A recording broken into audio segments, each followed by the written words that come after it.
Kia kato, good morning, good afternoon, wherever you're watching this. It is time for another edition of the Hot Air Sports Podcast with me, Macca, and me good mate, Mahona. How are you, Mahona?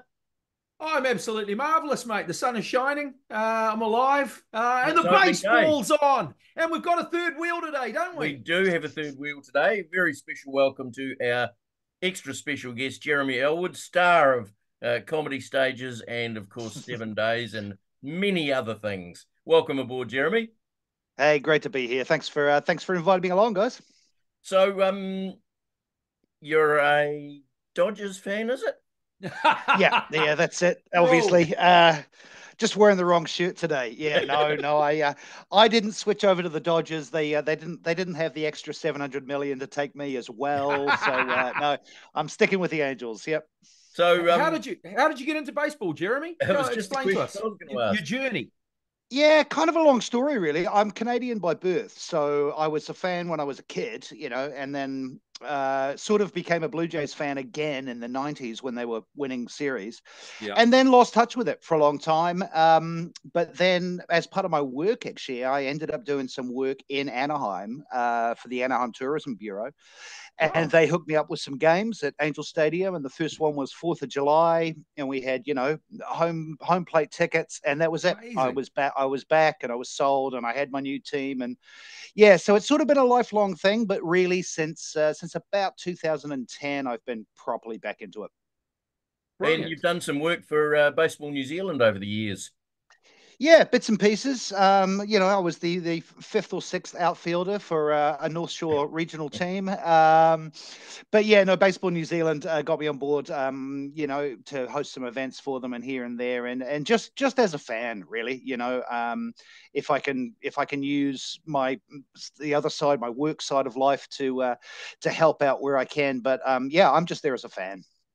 Excellent. So, to the day we're recording this is opening day of the Major League Baseball season. We've gone Yep. through just over a couple of months of spring training. We've seen how new players are fitting into the teams and how some of the older players are recovering from injuries and that sort of thing.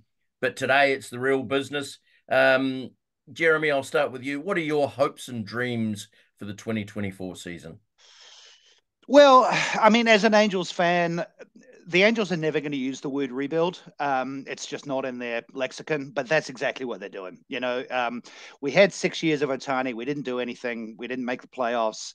Shohei Ohtani's gone. Mike Trout's still there. So, I mean, for me, as an Angels fan, if they can just improve slightly on the last couple of years, they've won 73 games the last 2 years. If they can touch 80, I'll be happy. They've got Ron Washington as the new manager, who I think is probably worth 4 or 5 games just by himself. Um, but overall, I mean, for the overall season, I'm really enjoying. There's a whole new generation coming through. I mean, you mentioned the fact that, some of the star players, the game has changed. Some of the star players are getting a bit older, but there's a really exciting new generation coming in across the board, and I think we're going to see a bit of a changing of the guard. And I think we'll talk about this later, but I think within the divisions and within certain teams, we're going to see some new faces and some new collective faces coming through, and I think it's going to be an exciting year. And Aaron, you're wearing the old Mariners shirt. There's a joke that goes around in baseball that didn't work last year, but it's worked for many years, and that is, what's the difference between Mariners hot dogs and Yankees hot dogs? Well, the Yankees hot dogs can get eaten in October. Yeah, you probably buy them for $2 and you sell them for $5 at Yankee Stadium, mate. I mean, that's for. Let's be honest. I mean, as a long-suffering Mariners fan, we've never done anything. Well, not for a long time, but we've got a team there this year, and we got three stud pitchers. Luis Castillo, George Kirby, and Logan Gilbert. Some good pitchers underneath as well. I think we'll go okay. Mariners to win the whole bloody thing this year and put out there in lights, mate, for the first time. MLB. Hey, look, can I ask you guys a question? Why are we even doing this? Because baseball is one of those sports that is notoriously hard to predict. It is just impossible. If we did this last year, Mecca, I don't think we picked any of the teams to make. I mean, I think we were on the Braves, weren't we? And then, Yeah, I mean, what happened. But if you had have said that the World Series was going to be between those two teams, the Diamondbacks and the Rangers, at yeah. the beginning of last, mate, you would have thought, put me in a straitjacket and throw me in a padded cell, wouldn't you? So what are we doing? I mean, when I say the Mariners could win, come on, mate. Come on, mate. You just want a good season. I just want a good season. 80 wins. Come on, you want to win the whole bloody thing. It's 0-0. It's at the beginning of the season. Isn't this the beauty of opening day, though? It's a 162 game season, so literally anything can happen. Exactly. And it shows how much faith I have in the Angels that even now I'm going, if they can kind of go halfway, I'll be happy.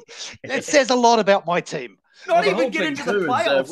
We did a big preview of the playoff series last year, and we were totally wrong. Completely wrong. Every prediction that we made. Completely wrong. We had, I think it was either Braves or Dodgers playing. I think we chose the Orioles, didn't we? Mate, we were just way off anyway. Nowhere near it. Well, the truth is, I mean, it's this crazy sport now where you're almost better to be a wild card in the playoffs than to win your division, and I think that's going to start playing into people's thinking. It's a crazy game, and that's why I love it. Yeah. Well, my hopes and dreams are pretty obvious. I just want the Yankees to win the World Series. And just every year. It's a hope that I have every year, and it hasn't happened since 2009. So, hey, I know what it's like to be a Warriors fan. You don't. No, you don't. Don't give me that crap. Spoiler alert, Ian, it's not happening this year either. Sorry, mate. Okay. Well, we'll talk about that a bit later on. Now, a big question, a big story that's been going around baseball the last week or so. Shohei Ohtani, gambler or victim? Well, I'll go. I mean, he shouldn't. He should just learn to speak English. It would have been all, no problem. So if he could speak English, he wouldn't have had the interpreter. That interpreter's not going to the Interpreters Hall of Fame, though, is he now? No. I mean, he was probably pretty close. He was one of those guys. I mean, I don't know. Are we ever going to get to the bottom of this? Are we ever going to find out? It's he said, she said. It could be one of those. I really have no idea. He seems like a nice guy. So did Pete Rose. Yeah. Well, obviously I've been watching Ohtani pretty closely for 6 years, and there is something slightly kind of almost naive about him. Mm-hmm. He's 100% baseball. That's it. I mean, people were stunned that he got married this offseason because, I mean, even his teammates were going, we had no idea he had a social life outside of baseball. So I don't know if he's either of those two things, gambler or victim. I think he might be somewhere in the middle. Unfortunately, whatever the case is, there's a sadness here. Someone has an addiction, which is a real problem. But it also shows, I mean, the hypocrisy of baseball, because there is no evidence that any of this betting was happening on baseball games, right? No. So you've got Major League Baseball, you've got ESPN, you've got every podcast I listen to going, gambling is terrible. Here's an ad break sponsored by FanDuel. Yeah, exactly. It's like every website is now sponsoring it. So it's a crazy situation, and the timing could not have been worse for Major League Baseball. Like, they played that opening series in Korea. The news breaks basically during the second game, and then there's nothing happening for a week. So no, it's a huge story. But I agree with you. I don't know if we're going to get to the bottom of it. There's so much spin going on. The lawyers are contradicting each other left, right, and center. It's a wild start to the year, really, and not in the way that that anyone really wanted. Not on the field. No, that's right. I mean, here's Major League Baseball going, with all due respect to my Angels, they're going, finally, Ohtani's with a team that might make it to October. And then he's in the headlines, but not for that reason at all. Wrong reason, Well, I would just like to be in the position where I didn't notice that 4.5 million of my money was gone. Yeah. Considering I get a phone call from Visa every time I use my my credit card somewhere that I haven't been before, you kind of think if there was 4.5 million going out that your bank might send you a text. The hypocrisy in professional sports, though, when it comes to gambling is crazy. I mean, look at the Premier League and Ivan Toney as well. It's just crazy. They got it all over their shirts, all around the grounds, and yet the players are just told, no, you can't do it. I mean, I don't know. It's and in baseball, I mean, the other thing in baseball is if he'd done it in 39 other states, there wouldn't be a problem at all. It's the fact that this happened in California. It's the hypocrisy. It's something. There's so much money involved in it. They're going to have to address it at some point, but I've no idea how. Now, okay, let's get to baseball. I've plucked 3 teams out of the ether that Okay. really did not have good years last year when they probably were expected to. And it's the Mets, Padres, and Cardinals. Do you think they can break out of that malaise they had last year? I mean, the Padres looked all right in the series against the Dodgers. Do you think they can carry that on? You've got to think that the Padres are going to click at some point. I mean, it's kind of remarkable. They keep losing sort of marquee players every year or two. I mean, Snell and One-sided. Soto are Yeah. gone. Yeah. But yet they still, on paper, are a phenomenally talented team. You've got to think it's got to click at some point. I would throw the Blue Jays in with the same mix. I sort of think there's too much talent for it not to happen at some point, whether it's this year or not. The Mets, I mean, I'll get to the Mets in a roundabout way. I think the Cardinals have made the mistake this year that the Mets made a couple of years ago, which is they've tried to fix themselves by hiring a lot of veteran players who are aging. And I don't think it's going to work for the Cards. And I think the Mets are in a bit of a holding pattern. So yeah, if one of those three is going to break through, it's going to be the Padres. But I've been saying that for about 3 or 4 years. They've certainly got the pitching to be able to do it. I mean, they've got some young pitchers from the Yankees out of the Soto trade. So yeah, absolutely. And in some ways, I mean, the fact that the Dodgers are have spent so much money, it's almost like the pressure's off for the rest of that division. No one's expecting anyone other than the Dodgers to win the National League West. So the Padres and the Giants as well, I think, can both almost just, free hit, go for the wild card and see what happens. Quite right. And of course, plenty of player movement over the off season. Who are some of the winners and losers out of the off season? The Dodgers. I mean, it's just ridiculous. They're like Chelsea, but they actually buy good players. It's the same guy, isn't it? What's the connection with Chelsea? Yeah, crazy man at the top. Same owner. Way too much money. Todd Bowley, the guy at the top, isn't it? So yeah, they've definitely improved, haven't they? I don't know, the Yankees. Well, Macca, tell us about the Yankees. How have they improved? I think they've definitely improved. The pitching, starting pitching last year was abominable, apart from Garrett Cole, who won the Cy Young Award. They've really only added one extra in Marcus Stroman. He's had a good spring training, so I'm hoping he'll hit the ground running. I think he's pitching in the second or third game against the Astros. Carlos Rodon, he got a 6-year, $162 million deal last year. Started the season on the injured list and never really recovered. And I think he had an ERA of 6.5 or something like that. It was just absolutely terrible. But he's trimmed down. He's actually looking in great shape this year. He's had a good spring training. Hopefully he can pick up the slack because Garrett Cole is out for at least the first month, probably the first 2 months. We may not see him until the end of May, beginning of June. And on the hitting side, obviously adding Juan Soto on a pretty much a rental. He's only going to be there 1 year until he hits free agency. And his agent is Scott Boras. So there's probably no chance of the Yankees being able to extend him during the year, which I'm sure they'd like to. And boy, that's going to be some contract, isn't it? $600 million, you reckon? 14 years, perhaps, for a 25-year-old. Could be, and interesting. I mean, I think that's the biggest loser of this offseason, I think, is Scott Boras. I think he just completely misread his market this year. His guys were the last to sign. I think the Giants picked up a couple of bargains at the end of the year. They are rentals, but Chapman and Snell. Boras, I don't know if his reign of terror is at an end, but it's certainly hit a speed bump this year. Well, here's a little rundown of his the big five is all the networks were calling it. Blake Snell turned down $168 million 6 years from the Yankees, ended up with a $32 million per year deal for 2 years with an opt-out after 1 year. So he can do it all over again. Matt Chapman, he was after $150 million, turned down over $100 million from the Blue Jays and ended up with a 3-year deal, $18 million per year at the Giants, with again opt-outs after years 1 and 2. Cody Bellinger was after $200 million. He resigned at the Cubs for $80 million over 4 years with opt-outs.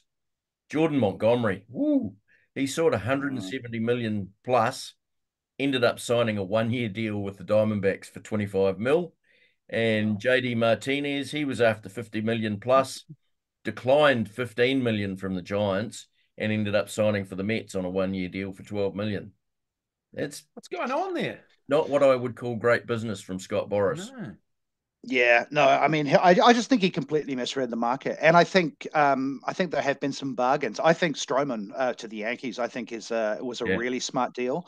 The other team, I think, actually had a quietly and sort of subtly had a really good offseason was the Royals. Oh yeah.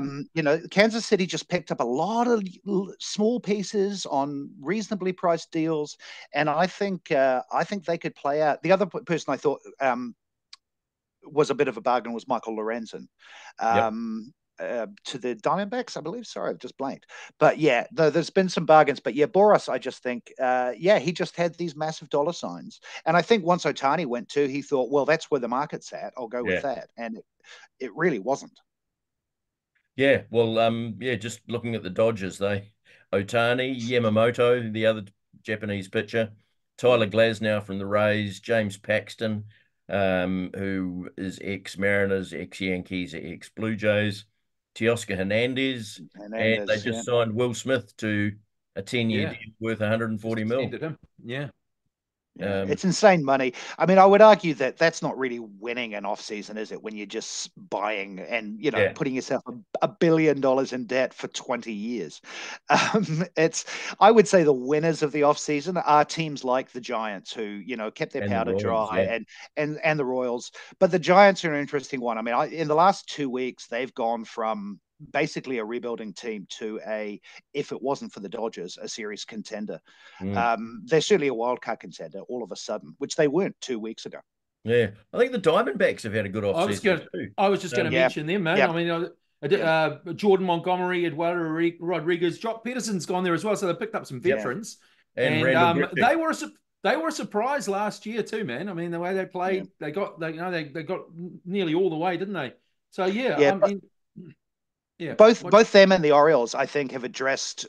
I mean, the Orioles, I think everyone was saying when they made the postseason, they need an ace. They need an ace. Yeah. So they went out and got Corbin Burns. Yeah. The Diamondbacks, right through they were a stunning addition to the World Series. Let's be honest. Nobody saw that coming. It's not you guys. You weren't alone in that. No. Yeah. But when they were up against the Rangers, you went, okay, they've got all these young players that could use some veterans, and they went out and did that. So they had smart off seasons, both of those teams. There's actually a really good mini documentary series on YouTube on their playoff run, right through from when they from the qualified for the playoffs right through till the World Series. I watched the first 4 parts of it. It's really good.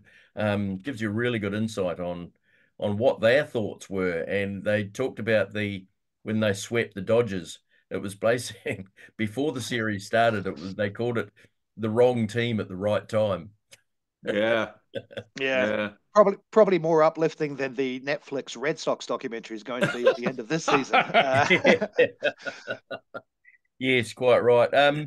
Just, I think some of the other teams, you talk about the Royals, they picked up pitcher Will Smith, not to be confused with the catcher Will Smith, who just... Or the slapper. Dodgers. Yeah, that's the one.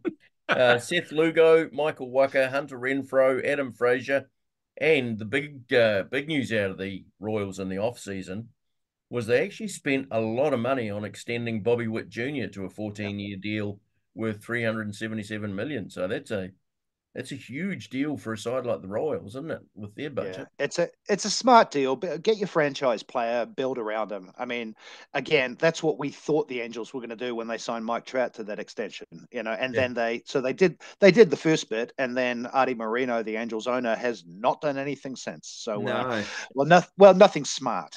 He's added star players to get people in the gates, but not people who are going to make the team better. I think the Royals... Poor Mike Trout, man. What a player. He just has this swing from heaven, and yet he just doesn't even make the playoffs. I just feel so sorry for that guy. I mean, well, I think, it'll be interesting if nothing changes this year. I've always said... to go next year, wouldn't he? Well, if he has a good year. The problem is you can't trade him at the moment, and he can't get traded because he just hasn't been on the field. But if he has a solid year, it could be, Some of the other notable moves, Mets, as I mentioned before, JD Martinez. They also strengthened their pitching with Sean Manaea.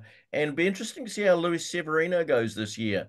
Didn't have a good year with the Yankees last year, after being, well, he was their ace a few years ago, wasn't he? In sort of 17, 18 years. So be really interesting to see how he goes. And also another former Yankee in Harrison Bader, player that didn't quite do what he wanted to do at the Yankees because of injuries, and he's got a long history of injuries. The Cubs, Japanese pitcher Shota Imanaga, they re-signed Cody Bellinger, of course, and picked up relief pitcher Hector Neris from the Astros. That's a good signing for them, isn't it? That's a good signing. The Cubs are an interesting team this year. I mean, again, if you look at them on paper, they don't have any kind of superstars, No. I mean, Bellinger's the closest they've got, Yeah. but they also don't have a lot of weak spots. If you look right through their lineup, their bullpen, their rotation, everyone's pretty good. Maybe nobody's great, but nobody's bad. There's no real glaring holes. I think the Cubs are a bit of a sleeper team this year. And Wild again, card with for them? with a new manager. Yeah. Oh, well, actually, I would think possibly in that division. I think Got to beat the they'll Brewers, though. take out that division. Yeah. I think Yeah, they can. Brewers have I think they weakened can this year. this year. They haven't really signed any new players of note. I think they've lost Corbin Burns, obviously. Yeah. Well, they Christian lost Yelich Burns is still there. and they lost their manager. They lost Craig Counsell, which is going to True. be a big loss for the Brewers, who went to the Cubs. So, yeah. Yep. Mariners, you talked about them already. They picked up on the hitting side Mitch Garver, who will act as backup catcher. Mitch Haniger is back at the Mariners after trying pastures new that didn't quite work. And Jorge Polanco from the Minnesota Twins. I think he's I was wondering that's beautiful pronunciation right there, man. I read that and I was like, Jorge Polanco. No, how did you say it? Jorge Polanco. Well, he sounds very exotic. He does, doesn't he? But mate, I'm just gonna. I'll be happy if they make the playoffs. That's or get in the playoffs. See, that's the thing. Is the season too long? Here's the question.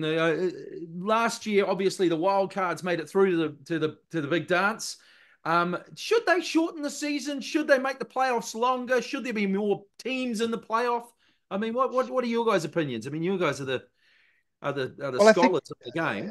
I think if you start adding more teams to the playoffs, you might as well just have the playoffs start at the beginning of the year. I mean, we're up to 12 already. It's nearly half the league. And the length of the season, I'm a bit of a purist when it comes to that. I like the long season. But having said that, I mean, just from what we've been talking about in the last 10 minutes or so, how many teams are relying on bounce backs from so many injuries, particularly pitchers? Yeah.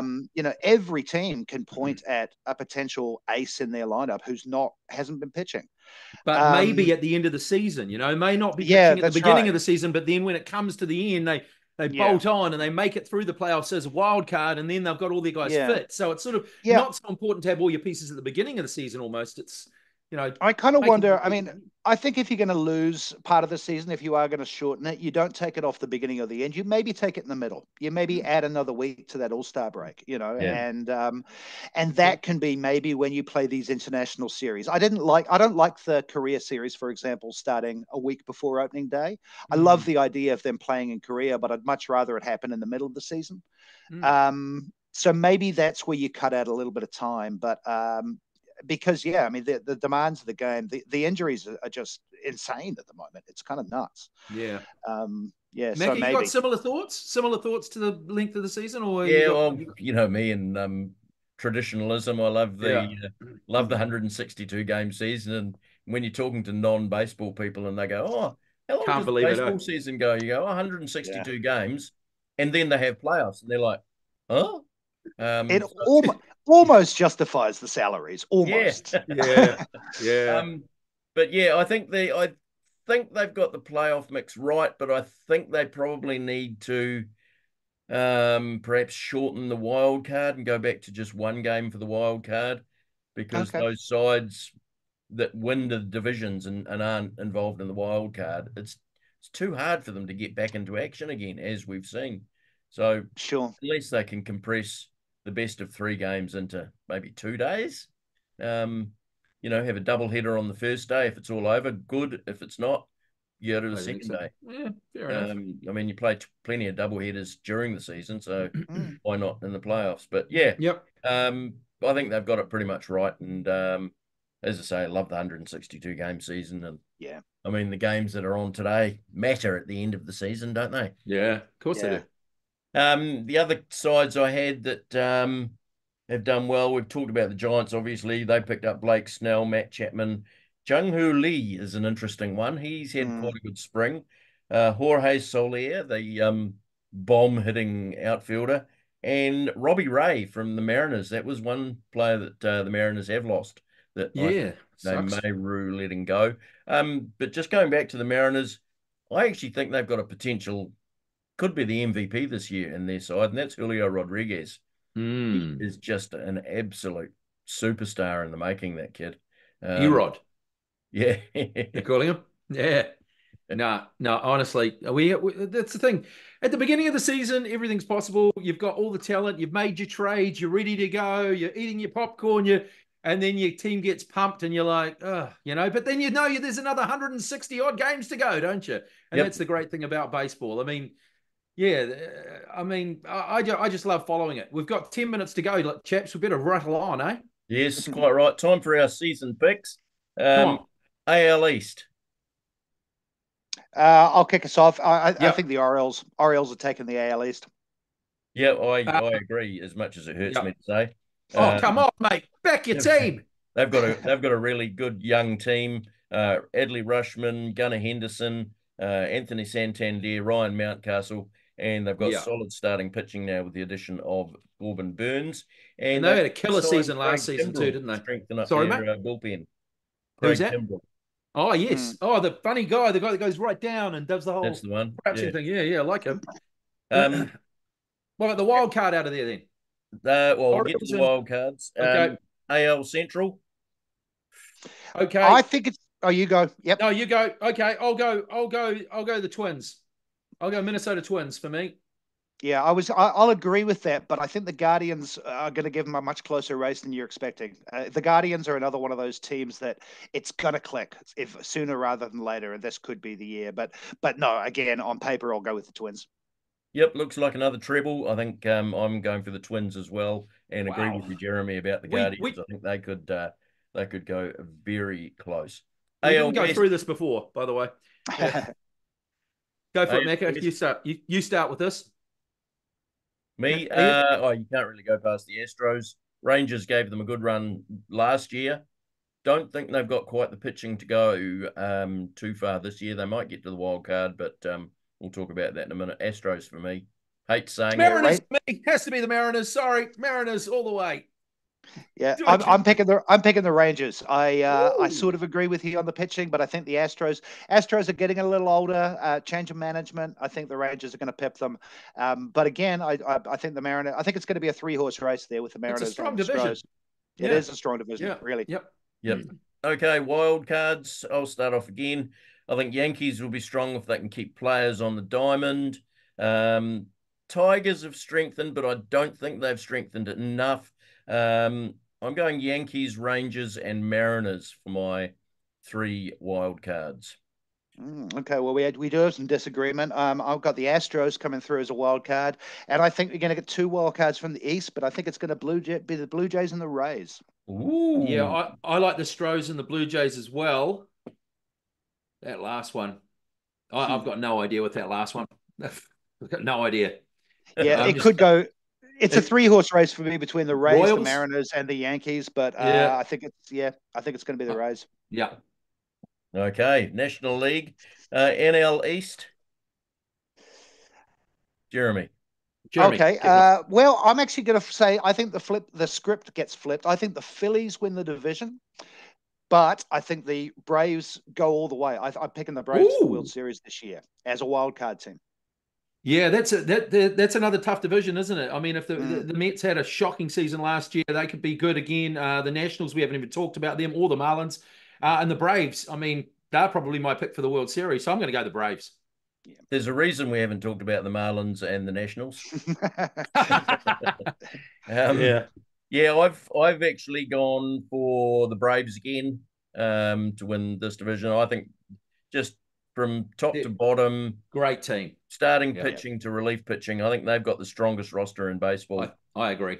Yeah, I actually completely agree with that. I just I wanted to go out on a limb here. I think the Phillies might. I think the Phillies might try. I think the Braves have maybe learnt a little bit in the last couple of years. They might take their foot off the gas a wee bit because they are built. They are built for a playoff this year. I mean, they're top three pitching. Yeah. If they get into the playoffs, it's all over. They're going all the way. Now probably the biggest lottery, NL Central. Actually, both the Central divisions are lotteries. Yeah, this is difficult. Well, okay, I'll go first. You go first, mate. Yep, I think the Cubs have got this one. Unless the Cardinals can find some form, but as you say, they've just got that aging roster with not really enough youth. And I think it's going to be the Cubs. Yeah, okay, I agree. Yeah, okay. You're both going the Cubs. I'm going to go the Brewers, just because their form last year, and love their ground and the name, because love a drink. So I will say I think the most interesting team in that division is going to be the Pirates. I think they're going to be a lot of fun to watch. They're on the verge of greatness, especially if they bring up Paul Skeens, which I think they will, probably before the All-Star break. But I mean, they're not taking the division. The Cubs, I think, although again, it's going to be a tight division. And NL West, I think. Well, I've gone for the obvious one, but I think it could be any one of three teams.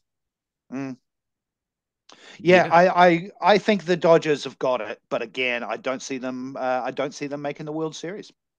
That'd be great. I think it's going to be the same as it has been for the last few years. It's going to be the Dodgers taking 100 games in the division and then losing to the Braves. Yeah, that's right. Far out. That'd be great, wouldn't it? Yeah, I'd say the Dodgers. I mean, how can you go beyond the Dodgers? I mean, they just got such a great side, but I'd love to see them have their pants pulled down in the first round. Don't we all? Wild cards for the National League. I've gone Phillies, Diamondbacks, and Giants. Yeah, well, I've gone the same, except like I say, I've flipped over, so it's the Braves for me, but the Giants and the D-backs. I think the Giants are going to surprise people this year. Yeah, Phillies, Cubs, Giants for me for the three wild cards. Excellent. Yeah. So, World Series prediction. Oh, far out. Okay, okay, I'll go first.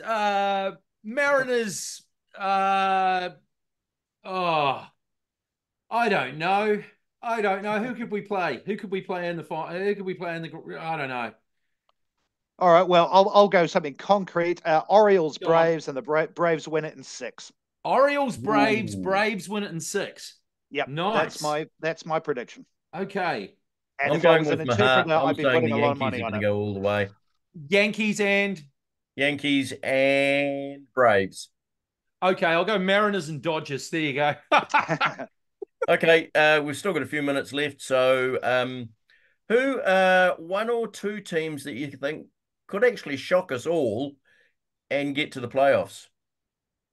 I think I've mentioned my two already, but it's the Royals and the Pirates. I mean, for some people, the Giants making the playoffs, but we've all agreed that that's actually more likely than people think. But I think both the Royals and the Pirates could surprise a lot of people and sneak into a wild card this year. I think they've got some depth, they've got some youth, they've got some energy, and no one, nobody sees them coming, which I think actually counts for a lot. When you're not living under that pressure for 162 games, you got some freedom. Yep. Aaron? Well, I'm going to go for a side that we only mentioned in passing. I'm going to go for the Red Sox. I mean, no one's saying anything about them, and this is generally when they sort of perform. So I'm going to say the Red Sox could be a sleepy outsider for doing something this year. They're just so good at that. When absolutely no one backs them to do anything, they'll just come from nowhere and do something. So there you go. That's my pick, the Red Sox. My outsider, we had touched on them earlier in the show, but this is really contingent on A, players staying on the field, and B, some luck going their way, and that's the Padres. If they can regain their mojo, they could do some damage and possibly make the playoffs. So and I do like those brown uniforms too. Do you like those chocolate brown uniforms? They're good. Chocolate brown? Is it chocolate brown or shit brown? Well, depends on who you support, isn't it? Yeah. I'm gonna throw one in that even I don't Go believe, on. but don't you just love the idea of Oakland pulling a proper major league season of Wouldn't that be Oakland awesome? just giving a big fuck you to John Fisher and before just they go playing to it? Vegas. Before That's they go to right, Vegas. and Wouldn't just that be awesome? playing out of their skins. Wouldn't it be fantastic? And then Vegas don't win anything for like 20 years. Yeah. That'd be fantastic. The problem is it would come at the expense of both the Mariners and the Angels. Well, that's so, true. You know, that's the problem. But yeah. Quite right. Oh, well, there's our baseball season preview done and dusted. A big thank you to Jeremy Elwood for joining Thanks, the show. Jeremy. Your Hey, my pleasure. baseball Thanks for knowledge having is me. immense. And Cheers. let's get together a bit later on in the season and see how our How wrong we are. going. So it's a goodbye from me. It's a goodbye from him and him. See ya. See ya.